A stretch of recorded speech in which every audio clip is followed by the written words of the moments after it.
Logo, Atlanta Regional Commission. ARC's Culture and Community Design CCD program brings artists, culture bearers, planning and design professionals, and people working in local government together with community organizations to develop arts and culture-focused community design projects. The program intentionally seeks to include individuals and organizations representing communities that have been historically marginalized or excluded in local and regional planning processes. In 2023, one group was paired with Full Radius Dance, a physically integrated Atlanta area dance company dedicated to increasing accessibility and elevating creative experiences for dancers and dance enthusiasts with disabilities. During the final CCD class held on December 14th, both teams were given the opportunity to present what they learned throughout this process. A dramatically lighted stage with people in wheelchairs and a logo saying Full Radius Dance.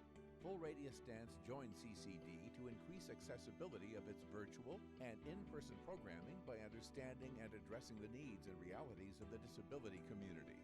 Photos showing people in wheelchairs around a table while a woman does a presentation. A new photo, a woman helping people at a table filled with craft supplies. Paige Birch stands before a podium for a presentation in a meeting room. The engagement efforts focused on answering a few questions. How can performance be more accessible, which is part of the core of Full Radius Dance. We also wanted to ask, how can they amplify the stories of these disabled dancers? Throughout the program, we had a couple of different outreach things. We went to Moving in the Spirit, which you will hear about, and we had interviews with community members, which you will hear about. The CCD group started by meeting with Full Radius Dance. Because the group wanted to center the disability community in their efforts from the very beginning, they utilized the connections made through Full Radius Dance to find contacts who identified as having a disability. The CCD group then interviewed those contacts to get an understanding of what is most important to them in a community space. A blue text on a white background reads, "Interview takeaways," and then pans to a section that reads, "In-person events are preferable because of the community connection. Virtual events are convenient, but would be nice to integrate community interaction with the experience." Laura Mavardian speaks from a podium. Because of the traffic, because of those barriers, then experiencing art in a hybrid manner or in a remote fashion, right? Having cameras, having that, being able to watch the event from the comfort of your home. But then what is missing is that sense of community. How do you then talk to people about the event? Because you want to debrief, you want to share what you just experienced. Or when we are in a venue together, we may sigh as a community, we may clap, we kind of, we all sense each other's emotions. That can be absent if you're doing it from home. So one of the things that came up with, if you've done a Facebook Live or if you've been on TikTok watching the Taylor Swift concerts, like I have, the live, you see everybody's commenting, you see the heart emojis or the this or the that. You're creating an online community and you're sharing those experiences together. So how do we, think that through when we're engaging communities that may be easier to do so from home? A blue text on a white background reads, "Interview takeaways," and then pans to a section that reads, "Not able to ascertain scope of accessibility for venues from their website, parenthesis. They may have a ramp and accessible seating, but bathrooms may not be properly accessible." Thomas Brazel speaks from the podium.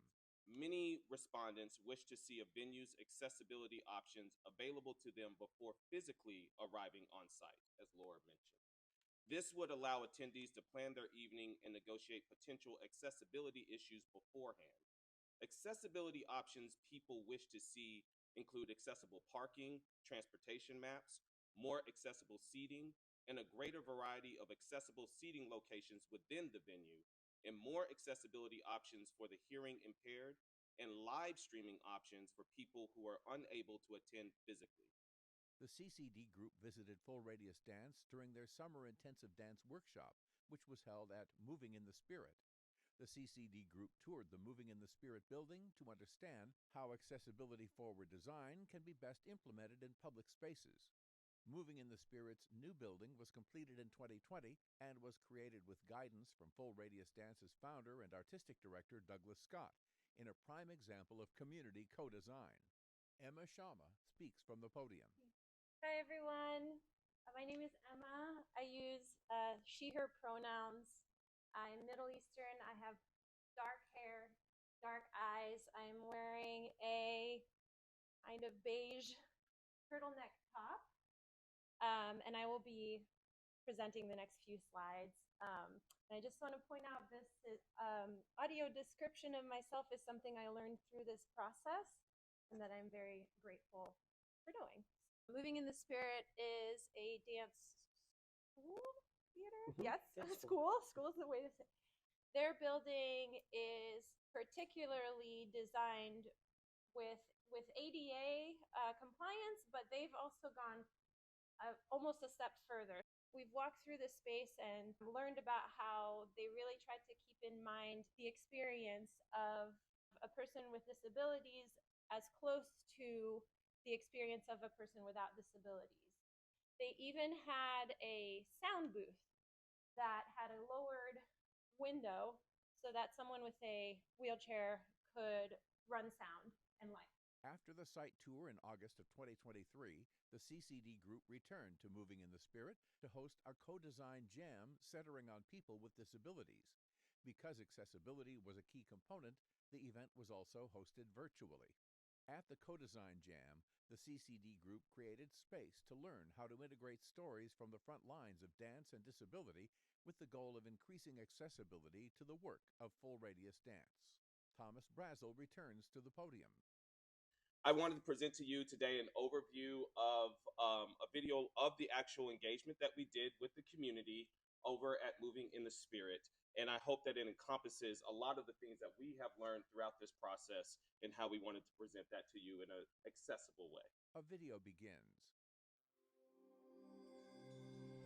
Logo appears, Full Radius Dance, Atlanta Regional Commission. Views of boxes containing magazines and books. People standing and in wheelchairs do exercises and procedures led by instructors.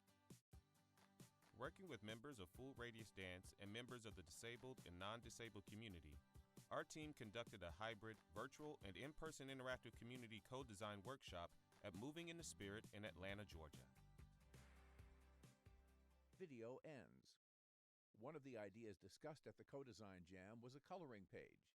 From there, the CCD group decided to expand on that idea and incorporate Full Radius Dance's 5 embodiments in the coloring page. Thomas Brazel returns to the podium. And that also leads us to what I believe Full Radius Dance is really also as well wanting to share to the greater community and the world as a whole with their 5 embodiments.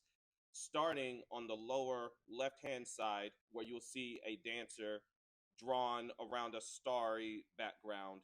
That is embodiment number 1, to be able to stand. Staying on the bottom axis of this slide, we'll move over to actually embodiment number 5, where we see a participant sitting on the ground in a position as well, doing the same movement as you saw on the image to the right. And that gives you an idea of how you could do the 5 embodiments of dance from different positions as they do at Full Radius Dance. To learn more about the 5 embodiments, download your own poster at atlantaregional.org. Dancers with disabilities do the 5 embodiments, lifting hands above their heads from various seated and standing positions. To learn more about Full Radius Dance, visit fullradiusdance.org or follow at Full Radius Dance on Instagram. A final warm, friendly view of class participants smiling to the camera. Logo appears, Atlanta Regional Commission.